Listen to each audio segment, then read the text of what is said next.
Visiter les différentes entreprises appuyées par le projet, rencontrer les acteurs clés décentralisés afin d'observer la durabilité de l'impact du programme Espoir et la situation actuelle d'adaptation des entrepreneurs face à la COVID-19. C'est l'objectif visé par cette mission de terrain initiée par la coopération suisse. La présente mission s'inscrit dans le cadre d'une tournée conjointe avec le bailleur, notamment la DDC, tous les projets et programmes qui sont cofinancés par ce bailleur, notamment TechnoServe à travers son projet Benibiz et donc la GIZ à travers son projet ProSiva. Donc de façon périodique, j'allais dire une fois par année, et cette mission s'organise avec également, j'allais oublier, l'ambassade des Pays-Bas pour faire le tour et voir, apprécier de visu ce qui se fait sur le terrain et pouvoir se faire une idée entre ce qui est écrit et ce qui est lu dans les rapports et ce qui est la vérité, la réalité sur le terrain.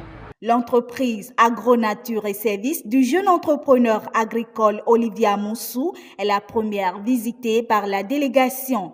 Ici, la délégation a eu droit à une visite guidée du centre et des activités qui y sont entreprises. C'est un centre situé dans la commune d'Atiémé, spécialisé dans la vente d'intrants bio et de petits équipements agricoles, dans la formation en apiculture, le maraîchage bio, la foresterie, l'installation et l'entretien des espaces verts, l'aménagement agricole et plus précisément dans la production et la fabrication des jus de noni. Depuis que ProSiva est arrivé, la maîtrise du coût de produit, surtout ce niveau-là, je l'ai maîtrisé.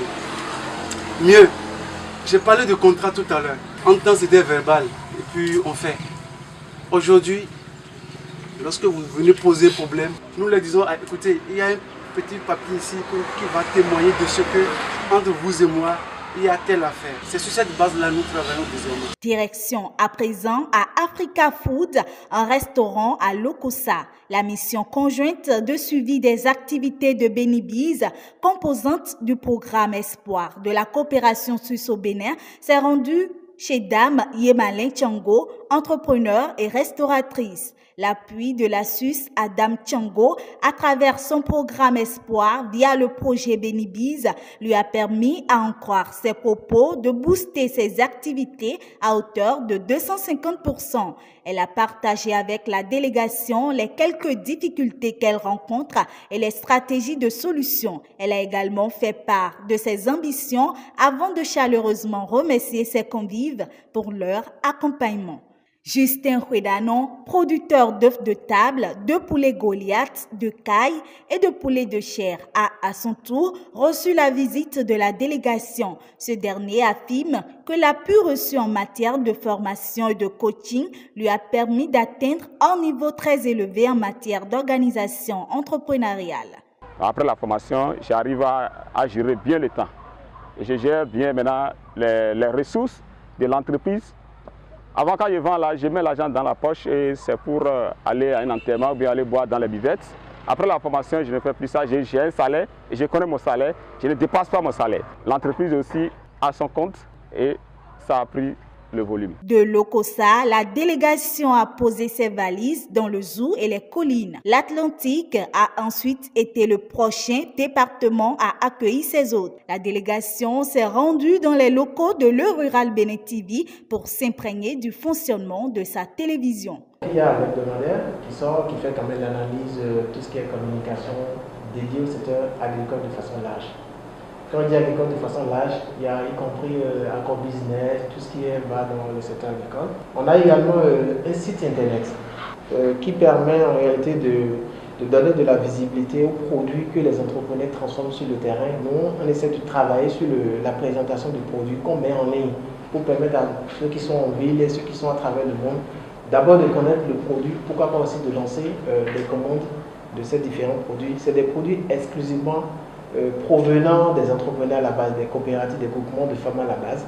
Et le site, on l'a dénommé Wanré. Donc la particularité de ceci, c'est que c'est juste les produits du terroir. Le dernier volet, c'est la télé, bien sûr, que la DDC a accepté financer. C'était très intéressant de pouvoir visiter les locaux de Le Rural. Je pense qu'il y a une pléthore d'entrepreneurs qui offrent des services similaires sur tout le territoire, mais il n'est pas toujours fréquent de rencontrer de qualité. Donc là, le fait de rencontrer les locaux et l'équipe, ça rassure quand même fortement sur le potentiel de qualité de l'entreprise et on a hâte de commencer à collaborer ensemble. La délégation a noté une appréciation satisfaisante des résultats déjà obtenus à mi-parcours au niveau des entreprises. Cette visite n'a pas seulement comme but pour voir les résultats des projets, mais aussi alors d'échanger avec les structures qui mettent en œuvre et aussi entre les bailleurs de fonds si nos appuis sont effectifs ou pas et qu'est-ce que sont les défis qui restent encore pour les entrepreneurs.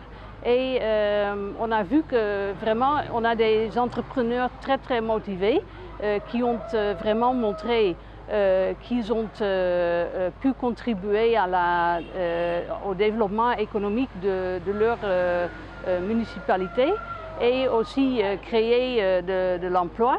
Les premières impressions qui se dégagent, c'est qu'on voit les changements entre l'avant-projet et en cours de projet. Puisque les projets ne sont pas encore terminés, on voit déjà comment est-ce que, parti pour certains, de chiffre d'affaires pratiquement négatif à un accroissement fulgurant de leur chiffre d'affaires après maximum 1 an de formation et d'accompagnement. En termes d'indicateurs d'outcome, il est prévu d'accompagner 500 entreprises. Nous avons légèrement dépassé les 500. C'est vrai qu'il y a un accompagnement 2020 en cours pour 100 entreprises. Il est prévu que 400 emplois permanents soient créés. Déjà avec l'accompagnement de 2018, nous étions déjà à 235, je crois, pour seulement 200 entreprises qui ont pu créer 235. Vous voyez, si on extrapole, qu'est-ce que ça va donner pour les 500? Mais les données sont là, disponibles. Et donc je peux dire aujourd'hui à ce niveau-là aussi que l'indicateur est largement dépassé. On l'a atteint, mais on l'a dépassé.